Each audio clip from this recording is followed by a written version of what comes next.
In the middle of the road, a terrified woman runs to a gas station and begs for help. However, the clerk is done for the day and turns off the lights, saying they're closed. Then the woman rushes to the phone booth and calls 911, desperately explaining that both her sons have been taken. She's suddenly interrupted by a bright beam of light that surrounds the booth, making it disappear with her inside. The clerk comes out and finds nothing but the base and some smoke. As he turns around to call the police, the booth falls and crashes on the ground. In the morning, the police come to investigate the scene. While some of the cops call the clerk a liar for the story he's telling, Officer Murphy inspects the remains of the booth and finds the woman's ID, wondering where she is now. Meanwhile in the city, April and her boyfriend Kyle are packing for a weekend trip to a cabin in the woods that belongs to April's family. At the last minute, Kyle announces he's invited 3 friends to come with them without telling her, which makes April a bit angry. Her mood gets better when they get on the road and she finally relaxes. Seth decides to fire a flare for fun, so they end up being pulled over by Murphy. When he hears where they're going, he warns them that there have been unusual disturbances in the area like break-ins and animals being killed, so they should be careful. After letting the group go with just a warning for their behavior, Murphy goes to see the local farmer, who has found a dead pig.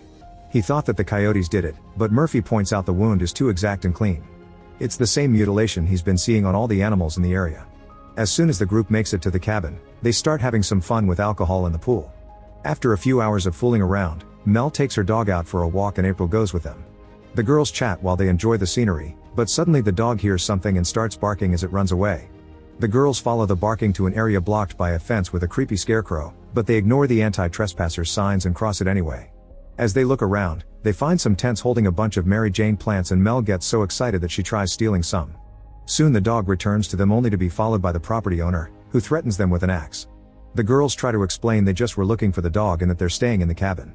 Hearing about the cabin makes the man realize he knows April. His name is Travis and he was a friend of her family, so he met April as a kid.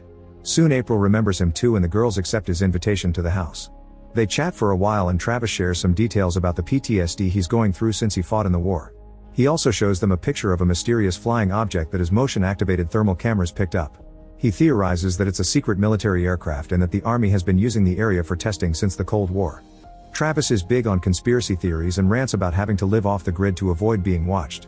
Eventually the girls need to go back but they make sure to buy some Mary Jane from Travis first. When the girls return to the house, they share the plants and everyone has fun smoking. Suddenly Kyle takes April to another room and says how much she means to him before getting on his knee to propose. However, April answers she can't and reveals that she had gotten a job in New York, she just hadn't found the moment to tell him yet. Hurt, Kyle assumes she's breaking up with him and storms out of the room.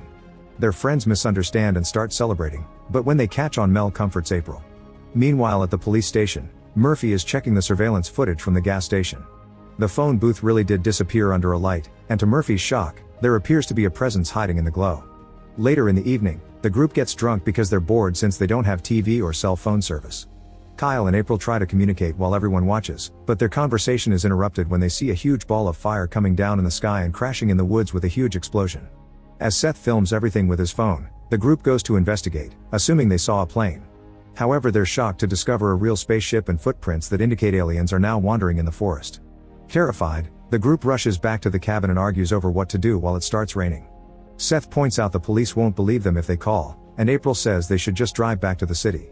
Suddenly the power goes out, but April says it's normal because of the storm. They go to the basement to check the breakers, and at that moment they hear the dog barking followed by strange noises. Remembering her father kept a gun in that basement, April quickly grabs it before the group goes back upstairs. The cabin is completely dark, so the group uses flashlights to look around the room, finding a bunch of broken things. When a lightning strike lights up the area, the group discovers an alien standing by the glass door. April immediately opens fire and the alien disappears as the glass shatters. The group rushes outside and notices that the alien has fallen into the pool, so its body is slowly sinking. Freaking out, everyone finally agrees to leave and rush to the car to get away. After just a few minutes of driving, they discover a fallen tree blocking the only road to the city. When they take a closer look, they discover the cut is too clean, so it wasn't the lightning that did it. The rain suddenly stops falling, but when they look back, they discover it's only raining in certain parts of the road. At that moment a red light covers the area and the group looks up to discover an alien spaceship hovering above them. Everyone rushes back to the car, however the spaceship fries all the electronics and now the vehicle won't start. Panicking, Lex gets out of the car, so the aliens use the chance to use their light and kidnap her. Hysteria takes over the group and they start running to the forest. Meanwhile Murphy continues to investigate and finds a camper van in the woods surrounded by a mess. Nobody answers his knocking, so he goes inside and finds a camcorder on the ground, which he picks up to watch the last footage. A family is out camping when they suddenly see a light in the sky. The child runs off to get a better look, only to be beamed up and kidnapped by the aliens.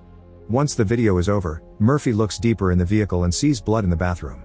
Then the mother from the video comes out of hiding to attack him. He manages to calm her down and the woman explains the aliens abducted her husband and son, claiming that they conduct experiments to learn everything about humans. Murphy calls an ambulance and before the doctors take her away, the woman urges Murphy to assist the people who are trapped in the spaceship. The aliens bring most people back but there are still hundreds up there, some have even been there for years. Back to April's group, they reach Travis' place and have to calm the guy down as he attacks them for mistaking them for trespassers. They tell him everything and show him Seth's video. Travis then explains that the US government has had a treaty with the extraterrestrials since Roosevelt's term. This treaty states that aliens are allowed to abduct humans for experiments and in return humans can keep on acting as if they own the planet. There's only one very important rule: nobody should attempt to engage with the aliens, which April broke by shooting one of them. At that moment Mel notices something on the radar and Travis confirms that it's the spaceship, which quickly disappears from the screen. Travis says that means it landed. Suddenly the lights go out so everyone starts running except for Travis, who tells them how to get back to their cabin while he stays to fight. He finds a hole in one of his tents and as soon as he hears the alien moving in the darkness, he opens fire. There's no alien body around, so next Travis hides under a table and looks around with his flashlight. When he sees the alien jump above him, he opens fire again and hears the creature's body fall before some nasty alien goo falls on his face. Thinking it's over, Travis comes out of hiding, only for another alien to grab him. In the meantime April's group makes it to the cabin and starts boarding up all the windows. A strange noise can be heard outside and April peeks through the peephole only to find an alien standing at their doorstep at the same time that very bright lights shine through the windows. Seth panics and opens fire, almost hitting Murphy and his partner Mitchell when they suddenly burst in. The cops immediately handcuff Seth and interrogate the group, not believing their story when they smell the Mary Jane in the room. To prove it, April takes them to the pool, only to discover the body is gone. Suddenly another noise could be heard in the barn. Murphy goes inside to investigate and after finding some goo, he's horrified to see Mel's dog dead with the organs out. At that moment an alien runs past him and jumps out the window, so Murphy tries firing but misses all the shots. The alien can be heard running through the bushes, but instead of chasing after it Murphy returns to the police car and informs Mitchell that the friends are telling the truth. Mitchell starts laughing and tells Murphy that he needs to move on, saying that his girlfriend just left him for another dude. However, Murphy is sure she was abducted because she just disappeared from the bed overnight and didn't take her keys or clothes. Then the cops get ready to leave with an arrested Seth, but at that moment an alien appears in the middle of the road. Murphy freezes as he stares at the bright light, not hearing Mitchell and Seth yelling at him to go. The alien moves its hand and suddenly Murphy grabs his gun to shoot Mitchell and then self-delete. After the alien disappeared, April comes out to free Seth and take him back to the cabin. He explains that the alien mind-controlled Murphy and freaks out to the point of using a police gun to hit Kyle.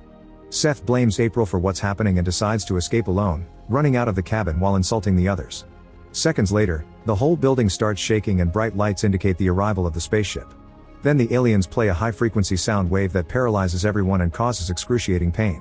The light bulbs and various appliances explode, causing a small fire. The whole house appears to be coming down, so Mel and April rush to the basement but Kyle stays behind and blocks the door with a bookcase to protect the girls. An alien appears at the entrance and Kyle yells at it, taunting the creature into chasing him as he runs upstairs. Meanwhile Seth runs through the forest until his flashlight runs out of battery. As he lights a glow stick, he hears a weird noise and begins shooting in random directions. At that moment the aliens show up and attack him, leaving him severely wounded. Seth manages to crawl away and handcuffs his arm to the tree, but this isn't enough and the light takes him anyway, leaving his arm behind.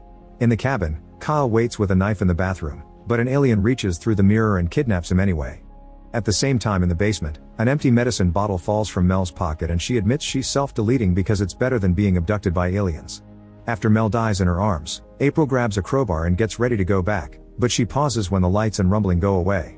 Astonished, April drops the crowbar and slowly makes her way upstairs, where she discovers the power has returned. On a pool of blood on the floor, she finds Kyle's engagement ring, making her realize he was taken. A desperate April runs outside and sees the spaceship flying away, so she grabs some fireworks and starts firing them into the sky to get the attention of the aliens. At first nothing happens and April falls to her knees, thinking she lost Kyle forever. However, the spaceship then comes back and abducts her as well. Moments later, April wakes up and finds herself in a nasty cocoon. After some struggle, she breaks free and starts walking down a hallway, seeing other bodies on the way.